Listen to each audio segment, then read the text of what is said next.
नमस्कार भाइयों।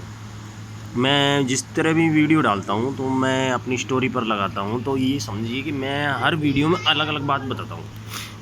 कहीं मेरे कपड़े को देखकर, मेरे वेशभूषा को देखकर आप कहीं ऐसा समझ लो कि भाई मैं कुछ नया नहीं बता रहा आपको। तो आपको जिस तरह भी स्टोरी को जो भी बंदा शेयर करता है, मैं उसी के साथ वो क्या है कि हर वीडियो में, हर स्टोरी में अलग अलग बात बताने का कारण यही है कि शायद आपके कुछ ऐसा नया हाथ लग जाए जिसके कारण आप उस ज्ञान को भी समझ सको। ज्ञान तो बहुत मिल जाते हैं दोस्तों, पर जो एक्चुअल में जो रियल ज्ञान होता है ना, वो बहुत कम मिलता है। और जैसा मैं जानता हूँ तो मेरे हिसाब से बहुत कम ही ऐसा कुछ बचा है जो आपको समझाना बाकी है, क्योंकि इन चीज़ों के बारे में लोग बाग समझ नहीं पाते और बता नहीं पाते। तो आज मैं आपको थोड़ा सा मंदिर की डिटेल के बारे में बता देता हूँ। मंदिर में कभी भी जाओगे ना आप, तो सर्वप्रथम एक तो दीपक लेके जाना, और दीपक के साथ साथ आपको एक काम और करना है। मंदिर में घुसने से पहले मंदिर के बाहर ही मत्था टेकना है, ठीक है। जिस समय भी आप जाते हो, सबसे पहले आप क्या है, जब कभी भी आपको लग रहा है कि आज हमारा सोमवार है, हम सोमवार को मंदिर जाते हैं, ठीक है। डेली का नियम है तो अच्छी बात है, नहीं तो लेकिन सोमवार का है तो कोई अच्छी बात है। तो मैं आपको सोमवार के बारे में बता देता हूँ थोड़ा सा, है ना। जिस तरह आपको अलग ज्ञान है, मुझको अलग ज्ञान है, मैं आपके ज्ञान लेने की कोशिश करता हूँ, तो आपको थोड़ा बहुत कुछ मैं जो जानता हूँ वही बता सकता हूँ, क्योंकि कुछ ही जानता हूँ मैं जो आपसे शेयर कर लेता हूँ, छोटी छोटी बातें। छोटी छोटी बातों से एक क्या है, बड़ी गलती हमसे अनचूक होने से बच जाती है, क्योंकि हम छोटे ज्ञान को अपने दिमाग में डाल करके ना, छोटा होता है बड़ा खोटा होता है, तो वही एक कारण होता है। तो आप उसको समझना थोड़ा सा, मैं क्या बताना चाह रहा हूँ। तो आप जिस तरह मंदिर में जाते हो, मंदिर में मत्था टेकते हो, तो पहले आप बाहर ही टेक लेना, ठीक है। और जब सुबह पहले आप खड़े भी होते हो, तो उससे पहले आपको धरती को प्रणाम करना है, फिर आसमान को प्रणाम करना है। दो काम ये नियम से कर लो। अगर आप नियम से दो काम करते हो तो आपको बहुत ही अलग ही आनंद महसूस होने लग जाएगा। जिस दिन आप धरती को प्रणाम करोगे, सबसे पहले धरती पर मत्था टेक कर दो शब्द बोलना, मेरी माँ, जो आपने जन्म दिया है, समय दिया है, उसके आधार पर मैं आपको प्रणाम करता हूँ। जिस भी तरह का आपने मुझको जीवन दिया है, मैं उसमें सक्षम हूँ, और सब कुछ आपके चरणों के साथ ही शुरू करता हूँ। और सबसे पहले अपनी एथलेटी देख लो तो बहुत अच्छी बात है, और भी अच्छी बात हो जाती है इससे, क्योंकि उसमें आपका थोड़ा सा ज्ञान और बढ़ जाएगा एथलेटी देखने में। क्या क्या, सबसे पहले अपनी एथलेटी देख लो, माता, धरती माता को प्रणाम कर लो, फिर नहा धोकर अपने मंदिर जाओ, तो मंदिर के आगे भी मत्था टेकना है आपको। सबसे पहले बाहर ही गेट पर मत्था टेकना है। अगर गेट पर आप मत्था नहीं टेकोगे ना, तो आप मंदिर में घुसने की अर्थ ही नहीं बनता आपका, क्योंकि मंदिर में घुसना ही बहुत अलग बात है दोस्तों। क्योंकि हम जाते हैं ना कभी भी मंदिर में ही, गेट पे ही मत्था नहीं टेकते। मंदिर के जो द्वारपाल होते हैं ना, उनको ही सबसे पहले प्रसाद चढ़ता है भैया। भीतर तो आप चाहे कितना ही चढ़ाया हो, एक तरह का ये मान लीजिए, हम किसी भी घर में जा रहे हैं, बाहर कुत्ता बैठा है तो कुत्ता के वो सामने पहले हमें कुत्ते को हटाने के लिए बोलना पड़ेगा, क्योंकि वो कुत्ता घुसने नहीं देगा आपको। तो इसी तरह मंदिर का सिस्टम होता है। मंदिर में जो द्वारपाल होते हैं ना, द्वारपाल को पहले भोजन देना चाहिए, पहले उनका प्रसाद का मान होगा, फिर वो अंदर जाएंगे। किसी भी तरह के, ये समझ लीजिए भगवान को प्रसाद चढ़ा रहे हो आप, तो भगवान को प्रसाद जब ही लगेगा जब पहले वो द्वारपाल ले लेगा, उसको निला दोगे। द्वारपाल ही मेन होता है भैया। अगर द्वारपाल आपको अनुमति देगा ना अंदर जाने की, तो ही आप जा सकते हो। उससे पहले आप जाने के भी कोई फ़ायदा नहीं करोगे, क्योंकि आपकी जितनी भी भक्ति है ना, तो द्वारपाल ही रोक लेगा, क्योंकि पहले उसकी पूजा का हक मांगता है। पहले द्वारपाल को पूजो, उसके बाद अंदर जाकर आप जो आपके इष्ट को पूजना चाहते हो, महादेव को, कृष्ण को, जो भी कुछ है आपके, वो, ठीक है। अगर आप इन दोनों चीज़ों को फॉलो करते हो तो आपके लिए बहुत लकी है, क्योंकि हम अक्सर ये गलती करते हैं।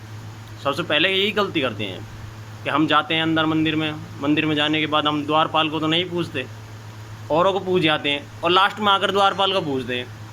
तो लास्ट में द्वारपाल को क्या मतलब हुआ भाई? वो कोई कुत्ता थोड़ी है जो यार आप उनको लास्ट में पूछोगे। उनका हक पहले है भैया, क्योंकि द्वार पे पहले उनका ही पहरा है।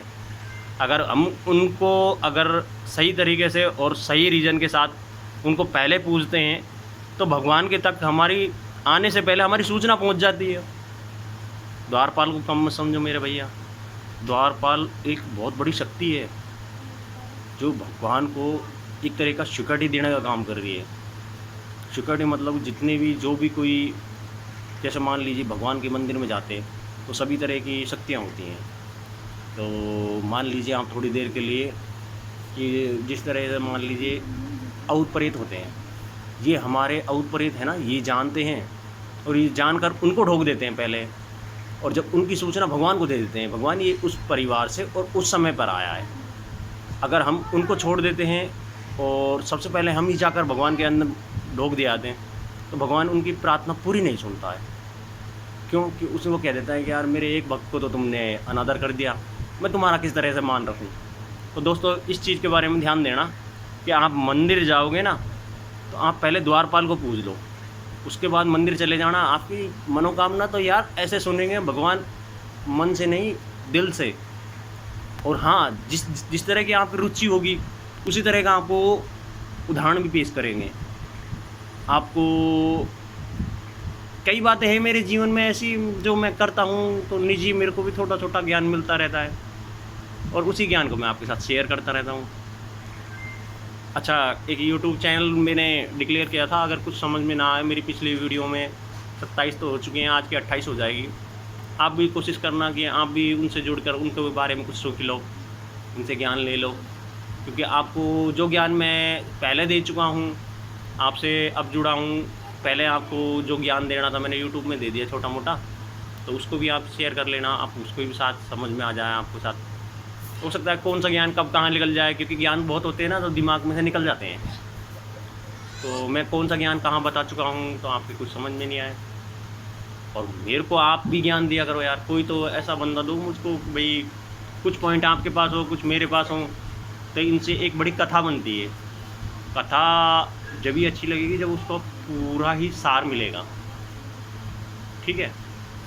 और जिस तरह भी आप छोड़ के आते हो ना, शंख को भी पूजना है वहाँ आपको, शंख को पूजना है, दीपक को जलाना है, बांसुरी हो तो बांसुरी को पूजना है भैया। ये चीज़ें हमारी धरती पर पहले आई थी ना तो भगवान ने इन्हीं को ही महत्व दिया था, क्योंकि ये एक तरह का ज्ञान था।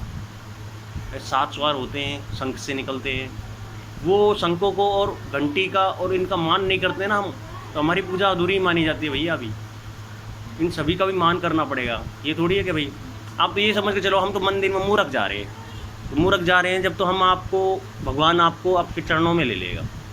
अगर आप ये सोच के चलोगे कि हम चतर जा रहे हैं तो भाई भगवान कहाँ से, भगवान से ज़्यादा कोई बुद्धिमान है ही नहीं, क्योंकि हम तो सब मूर्ख बन के काम करेंगे तो ही फ़ायदा है भगवान की मर्जी में। तो अगर हम चतर बनने की कोशिश करेंगे तो भगवान यूँ कहेगा तो खुद ही इतना चतर है, तेरे लिए काहीं सेवा करूँगा तेरी मैं। अगर मूर्ख बनकर जाओगे तो आपको बहुत ज्ञान मिल जाएगा भगवान के पास। भगवान नए नए तरह का ज्ञान देता रहता है हर तरीके से, कभी किसी रूप में कभी किसी रूप में। अब आपको पकड़ना पड़ेगा। मैं थोड़ा बहुत पढ़ कर लेता हूँ तो मैं आपसे साझा कर लेता हूँ। आप भी ध्यान रखना इस बात का कि आपको ज्ञान मिल जाए। ठीक है दोस्तों, लाइक करना, शेयर करना, आप आगे बढ़ते रहना। और मेरे पोस्ट से ये मत समझना कि मेरी हर वीडियो अलग अलग होती है। मैं क्या पहनावा एक ही रखता हूँ, जिस तरह आत्मा शरीर को नहीं बदल सकती उस तरह मेरा भी कपड़ों का पहनावा इसी तरह ही है, जो भागवत गीता में कहते हैं ना उसी तरफ से। और ठीक है दोस्तों, लाइक करना, शेयर करना, आप स्टोरी पर फॉलो भी करना। थैंक यू दोस्तों।